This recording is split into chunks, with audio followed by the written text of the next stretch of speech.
सभी शिक्षक साथियों को मेरा नमस्कार। साथियों, आपका एक बार फिर से स्वागत है आपके ही अपने YouTube चैनल टेक्निकल मास्साम में। साथियों, आज इस वीडियो में हम पूरी मतदान प्रक्रिया को समझेंगे, वो भी वास्तविक रूप में प्रथम चरण के मतदान के आधार पर। अभी तक आपने जितने भी वीडियो देखे हैं उनमें सारी चीज़ें एक संकेतक के रूप में देखी हैं, लेकिन इस वीडियो में प्रथम चरण के मतदान के आधार पर हम P1, P2 और P3 के काम देखेंगे और P1, P2, P3 ये काम अच्छी तरह से समझ लें, जिससे कि जो अगले चरण होने वाले हैं उनमें उनको कोई दिक्कत ना हो। ये देखिए, ये सदस्य ग्राम पंचायत का मतपत्र है। इसमें प्रतिपर्ण में निर्वाचन नामावली की भाग संख्या, निर्वाचक की क्रम संख्या और मतपत्र क्रमांक। तो मतपत्र क्रमांक जो है वो प्रिंटेड आएगा। ये देखिए, ये प्रधान का मतपत्र है, प्रधान ग्राम पंचायत। इसी तरीके से आगे क्षेत्र पंचायत सदस्य का मतपत्र है। ये मतपत्र है सदस्य क्षेत्र पंचायत, और इसमें भी सारी चीज़ें हैं। इसके बाद ये मतपत्र जिला पंचायत सदस्य का है। अब आपको क्या करना है, प्रत्येक मतपत्र के पीछे सुविन्नक सील लगा देनी है। ये सुविन्नक सील जिला पंचायत वाली है, ये जिला पंचायत और क्षेत्र पंचायत के मतपत्रों पर लगेगी। आपको इस तरीके से ये सुविन्नक सील लगा देनी है और इसमें जो एंट्रीज दी गई हैं आप उनको भर देंगे। अब यहाँ पर पहला है विकासखंड, तो आप विकासखंड का नाम लिख देंगे। निर्वाचन क्षेत्र क्रमांक, तो निर्वाचन क्षेत्र क्रमांक ये जो आपको वोटर लिस्ट मिलेगी उस पर होगा। तो यहाँ पर 9 है, तो यहाँ पर 9 लिख दिया है। मतदान स्थल क्रमांक, तो वो लिख दिया है और जिला लिख दिया है। तो आप इस तरीके से सुविन्नक सील की जो एंट्रीज हैं उनको भर लेंगे और पीठासीन इस पर अपने साइन कर देंगे। अब देखिए, किसी बूथ पर आपको चारों मतपत्र मिलेंगे और किसी बूथ पर आपको केवल प्रधान और जिला पंचायत सदस्य के ही मतपत्र मिलेंगे। वहाँ पर क्षेत्र पंचायत और प्रधान सदस्य के मतपत्र नहीं मिलेंगे।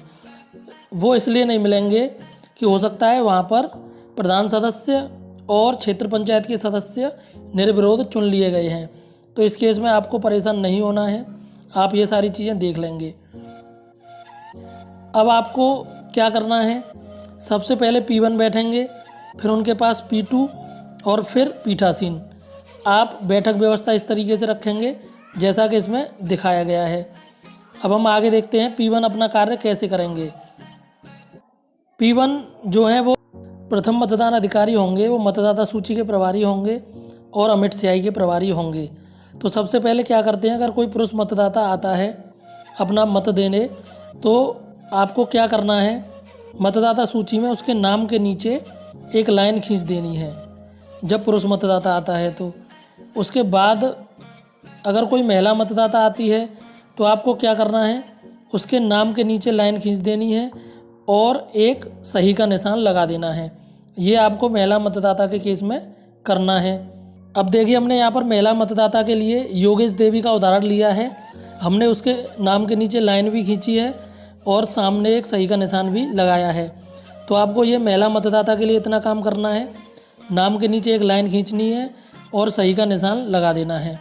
ये काम आप ज़रूर करेंगे, यही प्रति आपकी चिन्हित प्रति हो जाएगी।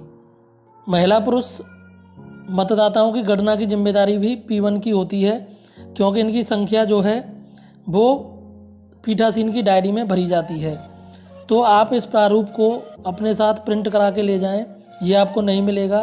तो इसमें आपको क्या करना है कि जब कोई पुरुष मतदाता आता है वोट देने, तो आप पुरुष वाले सेक्शन में से एक नंबर को काट देंगे, और उसी तरीके से जब कोई महिला मतदाता आती है तो आप महिला वाले सेक्शन में से एक नंबर को काटते हुए जाएंगे, और लास्ट में आप क्या करेंगे, पुरुष वाले को काउंट कर लेंगे और महिलाओं को काउंट कर लेंगे।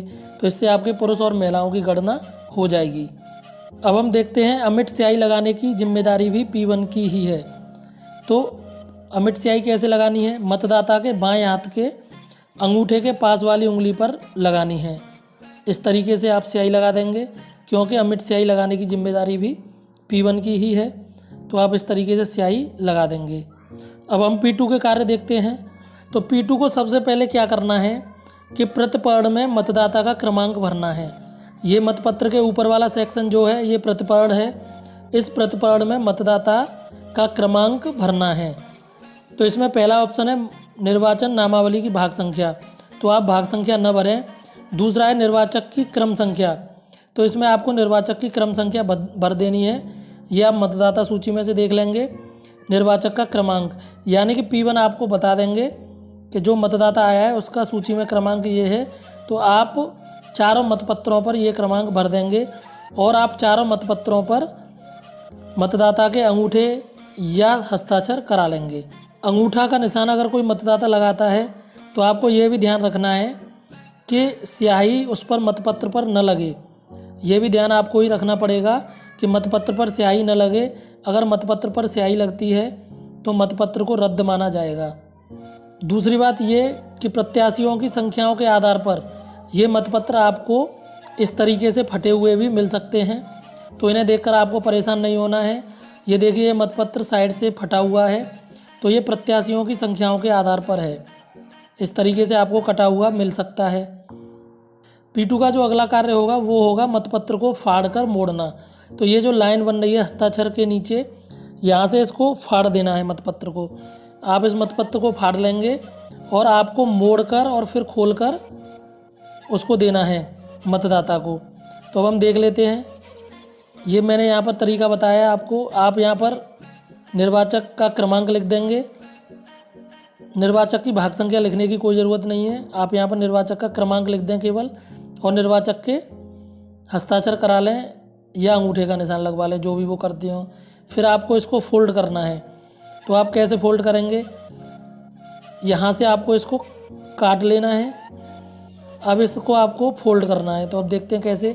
आपको एक फोल्ड तो इधर से करना है, आप इस तरीके से फोल्ड कर देंगे, और एक फोल्ड आपको इस तरीके से करना है, और फिर आपको इसको बीच में से भी फोल्ड कर देना है।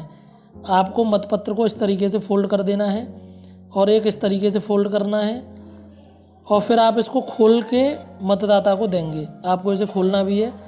इस तरीके से खोलकर आप इसको मतदाता को दे देंगे।